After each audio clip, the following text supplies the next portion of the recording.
Hello everyone, I'm doctor Aditya CV Chakravarthy. இன்னைக்கு என்ன topic பார்க்க போறோம் அப்படின்னு கேட்டிங்கன்னா, அயோட்டிக் டிசெக்ஷன். எங்கள் ஹாஸ்பிட்டலில் நெஞ்சு வலியோட வர்ற மெஜாரிட்டி ஆஃப் த பேஷண்ட்ஸுக்கு வந்து ஹார்ட் அட்டாக் தான் இருக்கும். ஆனால் ஒரு சில பேஷண்ட்ஸ் வந்து இந்த அயோட்டிக் டிசெக்ஷனோட வருவாங்க. இது ஹார்ட் அட்டாக்கை விட ரொம்ப டேஞ்சரான ஒரு பிரச்சனை. நிறைய தடவை ரொம்ப காமனாக ஈஸியாக மிஸ் ஆகக்கூடிய ஒரு பிரச்சனை. ஸோ அதனால தான் இந்த வீடியோவில் இதை பற்றி டீட்டெயிலாக பார்க்க போகிறோம்.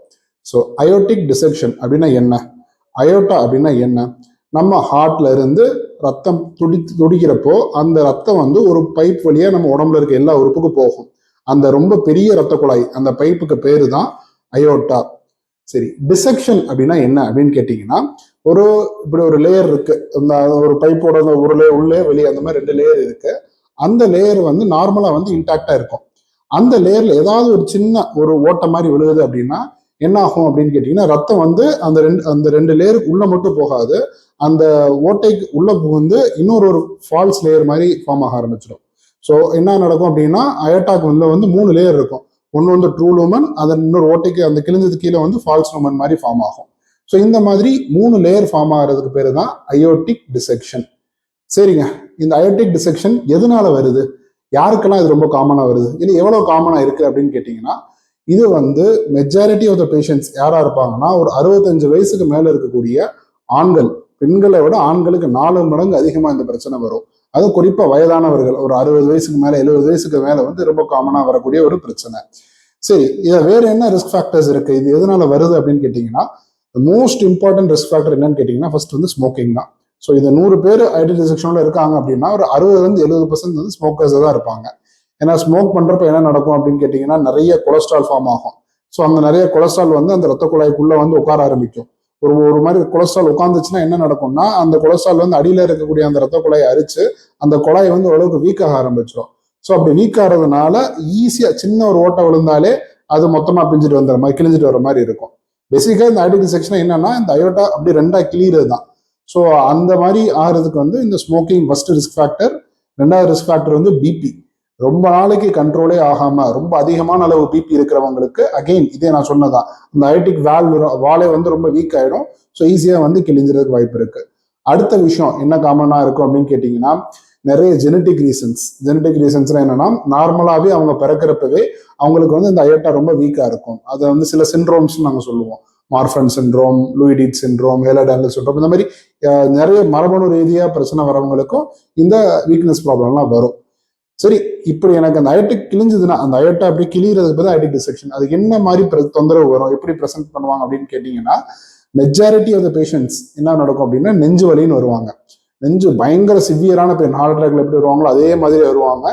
பட் என்ன ஒரு டிஃபரன்ஸ் இருக்கும்னா, இந்த மாதிரி இவ்வளவு சிவியரா நெஞ்சு வலின்னு அப்படி துடிச்சுக்கிட்டு வர்றவங்க ஈஸி எடுத்து பார்த்தா அந்த இசிஜில எந்த தொந்தரவுமே இருக்காது. ஸோ அப்போதான் இதை சஸ்பெக்ட் பண்ணணும். ஸோ சிவியர் செஸ்ட் பெயின், குறிப்பா வந்து இந்த செஸ்ட் பெயின் வந்து அப்படியே கிளியிற மாதிரி கேட்கும். அப்படியே ஏதோ கத்தியை பிடிச்சி இவ்வளோ குத்தி கிழிச்சா எப்படி இருக்கும் அந்த மாதிரி ஒரு பெயின் இருக்கும். அந்த பெயின் வந்து முதுகுக்கு பரவுற மாதிரி இருக்கும்.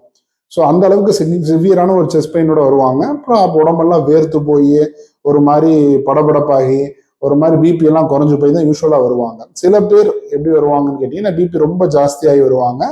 சில நேரம் இந்த மாதிரி கிளியுது இல்லையா, இப்படி கிளியறதுனால என்ன நடக்கும்னா, அந்த பெரிய ரத்த குழாயில இருந்து கொடுக்குற பிரான்ச் எல்லாமே அடைச்சுக்கிறோம். ஸோ பெரிய குழாயில் ரத்த குழாயில இருந்து மூளைக்கு போற பிரான்ச் அடைச்சிச்சுன்னா ஸ்ட்ரோக் மாதிரி வந்துடும். அதே வந்து ஸ்பைனல் கார்டுக்கு போற பிரான்ச் அடைச்சிச்சுன்னா பேரலிசிஸ், அதாவது பேரப்ளீஜியா மாதிரி வந்துடும். அதே வந்து இந்த 2 கைக்கு பார்த்தீங்கன்னா, ஒரு கைக்கு வந்து பார்த்தீங்கன்னா திடீர்னு பிபி ரொம்ப ஜாஸ்தியா இருக்கும், ஒன்றில் வந்து கம்மியா இருக்கும். இதுதான் முக்கியமான சைன். இதை வச்சுதான் நாங்கள் கண்டுபிடிப்போம். ஸோ அந்த மாதிரி பிரச்சனை வரும். இல்லை அப்படியே கிழிஞ்சுக்கிட்டு ஒன்று அந்த கிளியிருந்து பின்னாடி கிழிஞ்சுக்கிட்டே போகலாம், இல்லை முன்னாடி கிழிஞ்சுக்கிட்டே வரலாம். பின்னாடி கிழிஞ்சுக்கிட்டே போனால் நான் சொன்ன அந்த பிரச்சனை எல்லாமே வரும். ஒரு ரத்த குழாய் எங்கெங்க பிரியுதோ அந்தந்த இடத்துல அது அப்படி அதெல்லாம் பிளாக் ஆகி சிம்டம்ஸாக வரும். அதே முன்னாடி கிழிஞ்சிட்டு வந்துச்சுன்னா அந்த வேல்வே லீக் ஆகி வேல்வ் லீக் பிரச்சனை மாதிரி வரும். சரி, அது வேல்வ் லீக் ஆச்சுன்னா என்ன நடக்கும்? திடீர்னு மூச்சு திணறல் வந்து படபடப்பு, மூச்சு திணறல், ஒரு மாதிரி ஆக்சிஜன் வச்சா கூட பர்சன்டேஜே வராத மாதிரி வருவாங்க. ஸோ இவ்வளவு ப்ராப்ளம்ஸோட வருவாங்க. சரி, இதை இப்படி வர்ற ஒருத்தவங்க வந்து நம்ம எப்படி கண்டுபிடிக்க முடியும் அப்படின்னு கேட்டீங்கன்னா, நான் முன்னாடி சொன்னதான், இசிஜில அது ஒண்ணுமே தெரியாது, நார்மல் இருக்கும். சிவியரான பெயினா வருவாங்க, இசிஜி நார்மலா இருக்கும். அதுக்கு அடுத்துதான் வந்து நாங்க இந்த எக்கோ ஸ்கேன் பண்றப்பதான் நம்ம என்னன்றது கண்டுபிடிக்க முடியும். அந்த அயோட்டா நார்மலா இந்த இந்த சைஸ் இருக்கிற வந்து சைஸ் வந்து அயோட்டா பெருசாக ஆரம்பிச்சிடும். ஸோ அதுதான் ஃபர்ஸ்ட் க்ளூ. அதே மாதிரி அந்த கிழிஞ்சது இல்லையா, அது எங்க ஆரம்பிக்குதோ அந்த இடத்துல வந்து ஒரு ஃபிளாப் மாதிரி தெரியும். ஸோ இது ரெண்டு மூலமாவே நம்ம கண்டுபிடிக்கலாம். ஸோ அது போக வந்து அதுக்கு எக்ஸாக்டா வேற எவ்வளவு தூரம் கிழிஞ்சிருக்குன்னு தெரிஞ்சுக்கிறதுக்கு சிடி ஸ்கேன் பண்ணணும். சிடி அயோட்டோகிராம் சொல்லுவோம். அது பண்ணா எந்த இடத்துல கிழிஞ்சிருக்கு, எவ்வளவு லென்த் கிழிஞ்சிருக்கு, அதுக்கு வேற ஏதாவது ரத்த குழாய் அடைப்பு எதுவும் இருக்கான்றது எல்லாமே நம்ம கண்டுபிடிக்க முடியும். ஸோ அப்படி கண்டுபிடிச்ச பிறகு யூஸ்வலா இது ஒரு எமர்ஜென்சின்றதுனால இமீடியட்டா அட்மிட் பண்ற மாதிரி வரும். அட்மிஷன் பண்ணி முதல் விஷயம் என்ன பண்ணுவோம் அப்படின்னு கேட்டீங்கன்னா, அந்த பிபியும் அந்த ஹார்ட் ரேட்டையும் நம்ம கண்ட்ரோல் பண்ணணும். ஏன்னா பிபி கூடுச்சுன்னா அந்த கிழிஞ்சது அப்படியே கண்டினியூ ஆகிட்டே போகும். அதே மாதிரி ஹார்ட் பீட் ரொம்ப கூடுச்சுனாலும் அந்த கிழிஞ்சது கண்டினியூ ஆகிட்டே போகும். ஸோ முடிஞ்ச வரைக்கும் அதை ஆற விடுறதுக்கு வந்து நம்ம இந்த பிபி ஹார்ட் ரேட்டை குறைக்கிறதுக்கு சில மெடிசன்ஸ் எல்லாம் கொடுத்து அதை கண்ட்ரோல் பண்ணுவோம். இப்போ இந்த கிழிஞ்சது வந்து ரெண்டு வகை இருக்கு. ஒன்று வந்து டைப் ஏ, இன்னொன்று வந்து டைப் பி. டைப் ஏன்னா அந்த ரத்த குழாய் ஆரம்பிக்கிற அந்த இடத்துல கிழிஞ்சிச்சுன்னா அது வந்து டைப் ஏ. டைப் பின்றது வந்து அந்த ரத்த குழாய் ஆரம்பிச்சு அது பிரான்ச்சஸ் எல்லாம் கொடுத்து கொஞ்சம் பின்னாடி கிழிஞ்சிச்சுன்னா அது வந்து டைப் பி. ஸோ இந்த மாதிரி இதுல டைப் பின்றது கொஞ்சம் லெஸ் டேஞ்சரஸ். ஸோ அதை வந்து சில மருந்து மெடிசன்ஸ் கொடுத்து கண்ட்ரோல் பண்ணுவோம். இந்த டைப் ஏன்றது வந்து ரொம்ப டேஞ்சரஸ். அதை உடனே சர்ஜரிக்கு அனுப்புற மாதிரி இருக்கும். சரி, இதுக்கு என்ன ட்ரீட்மெண்ட் இருக்கு டாக்டர் அப்படின்னு கேட்டீங்கன்னா, ரெண்டு ஆப்ஷன்ஸ் இருக்கு. ஒன்று வந்து டிரான்ஸ் கத்தீட்ரா பண்றது. டிரான்ஸ் கத்தீட்ரா என்ன அப்படின்னா, உங்க காலில் தொடையில ஒரு சின்ன இன்ஜெக்ஷன் மாதிரி போட்டு அது வழியே ஒரு பலூன் அனுப்பி அது எந்த இடத்துல கிழிஞ்சிருக்கோ அந்த இடத்துல போய் ஒரு ஸ்டென்ட் போட்டு அந்த பலூனை வந்து அந்த கிழிஞ்சதை வந்து மொத்தமா நிப்பாட்டுறதுக்கு பண்றது. அதுக்கு பேரு தான் டிவிஏஆர், டிவார்னு சொல்லுவோம். அந்த இது ஒன்று பண்ணலாம். இல்லை இன்னொரு ஆப்ஷன் வேற என்ன இருக்கு அப்படின்னு கேட்டீங்கன்னா, open heart surgery. Heart open பண்ணி அது எங்க கிழிஞ்சிருக்கோ அந்த கிழிஞ்ச இடத்த கட் பண்ணிட்டு அதுல வேற ஒரு ஆர்டிஃபிஷியலா இன்னொரு டியூப் வச்சு தச்சு அதை கண்ட்ரோல் பண்ணலாம். ஸோ இது வந்து அவ்வளோ ஒரு எமர்ஜென்சியான ஒரு பிரச்சனை. சரி, இது இந்த வீடியோ போடுறதுக்கான நோக்கம் என்ன அப்படின்னு கேட்டீங்கன்னா, இது இந்த நான் சொல்ற இந்த 65-70 வயசு ஆண்களுக்கு வந்து வரக்கூடிய சான்ஸ் அதிகமா இருக்கு. ஸோ நீங்க ஒரு 60 இயர்ஸை தாண்டிட்டீங்க அப்படின்னா சில விஷயங்களை நீங்க கடைபிடிக்கணும். என்ன கடைபிடிக்கணும் அப்படின்னா வந்து முதல் விஷயம் வந்து உங்களுக்கு பிபி இருக்குன்னா அந்த பிபியை நீங்க கண்ட்ரோல் பண்ணணும். பிபி கண்ட்ரோல் பண்ணணும் என்ன பண்ணணும் அப்படின்னு கேட்டீங்கன்னா, அகைன் முன்னாடியே நான் போட்டிருந்த ஒரு பதிவில் போட்டிருந்தேன் என்னெல்லாம் பண்ணணுமோன்னு, அது எல்லாமே நீங்க ஃபாலோ பண்ணுங்க. ஸோ பிபி வந்து 120/80 கீழே இருந்து நீங்க கண்ட்ரோல் பண்ணணும் இந்த மாதிரி ஒரு பிரச்சனை இருந்துச்சுன்னா.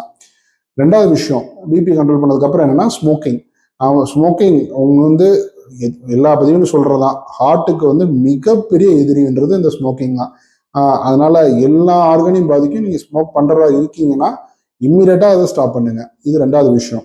மூணாவது விஷயம் என்ன பண்ணணும் அப்படின்னு கேட்டீங்கன்னா, ஐடியலான ஒரு பாடி வெயிட் மெயின்டைன் பண்ணணும். ஒரு ரொம்ப இப்போ சில பேருக்கு வந்து இந்த அயோட்டாவே கொஞ்சம் விரிஞ்சிருக்கும், பெருசா இருக்கும், ஐடிக் அனிரிசம் சொல்லுவோம். அந்த மாதிரி பிரச்சனை இருக்கிறவங்க வந்து அதிகமான வெயிட் தூக்குறதெல்லாம் அவாய்ட் பண்ணணும். இல்லை ரொம்ப ஸ்ட்ரெயின் பண்ணி விடணும், டக்குன்னு அது எப்போ வேணா அது ரப்சர் ஆக சான்ஸ் இருக்கு. ஸோ அது ரொம்ப இம்பார்ட்டன்ட். ஸோ இது போக வேற என்ன நீங்க பண்ணலாம், வேற என்ன மெடிசன்ஸ் நீங்க இது பண்ணலாம் அப்படின்னா, உங்க கொலஸ்ட்ராலுக்கு சில மெடிசன்ஸ் கொடுத்துருப்போம். இல்லை ஹார்ட் ரத்த குழாய் அந்த ஸ்டென்ட் போட்டிருந்தா அதை அடைக்காம இருக்கிறதுக்கு சில பிளட் தின்னர்ஸ் மெடிகேஷன்ஸ் இதெல்லாம் கொடுத்துருப்போம். ஸோ அதெல்லாம் நீங்க எடுக்க வேண்டி வரும். ஸோ சம்மிங் அப், இந்த அயோட்டிக் டிசெக்ஷன் அப்படின்னா என்னன்னா, ஹார்ட்ல இருந்து வரக்கூடிய முக்கியமான ரத்த குழாய் அந்த அயோட்டான்றது கிளியிறது. ஸோ அது கிழிஞ்சா என்ன மாதிரி இருக்கணும், சிவியரான ஒரு செஸ்ட் பெயின், முதுகுக்கு நேராக குறிப்பா நடுமுதுகுக்கு பரவுற மாதிரி இருக்கு, உடம்பெல்லாம் வேர்த்து போயிருக்கு அப்படின்னா இந்த பிரச்சனை இருக்கிறதுக்கான வாய்ப்பு இருக்கு. இதை கண்டுபிடிக்கிற வந்து ஒரு எக்கோ ஸ்கேன் பண்ணணும், இல்லைன்னா ஒரு சிடி ஸ்கேன் பண்ணி அதை கண்டுபிடிக்க முடியும். இமீடியட்டா எமர்ஜென்சிக்கு வந்து பிபி ஹார்ட் ரேட்டை கண்ட்ரோல் பண்ணி ஐசியூல வச்சு அந்த இன்ஜெக்ஷன்ஸ் எல்லாம் கொடுத்து ட்ரை பண்ணலாம். பட் அது மோஸ்ட் ஆஃப் த டைம் வந்து ஏதாவது ஒரு சர்ஜரியோ இல்லை வந்து நான் முன்னாடி சொன்ன மாதிரி டிவார் மாதிரி ஒரு ப்ரொசீஜர், எண்டோஸ்கோபிக் ப்ரொசீஜரோ பண்ணி தான் அதை கண்ட்ரோல் பண்ண வேண்டி வரும். ஸோ பிபி கண்ட்ரோல் பண்ணுங்க, ஸ்மோக்கிங் இருந்து அதை அவாய்ட் பண்ணுங்க. இது ரெண்டும் பண்றது மூலமா நீங்க இந்த விஷயத்தை இவ்வளவு பெரிய ஒரு எமர்ஜென்சி நீங்க ப்ரிவென்ட் பண்ண முடியும். நன்றி, வணக்கம்.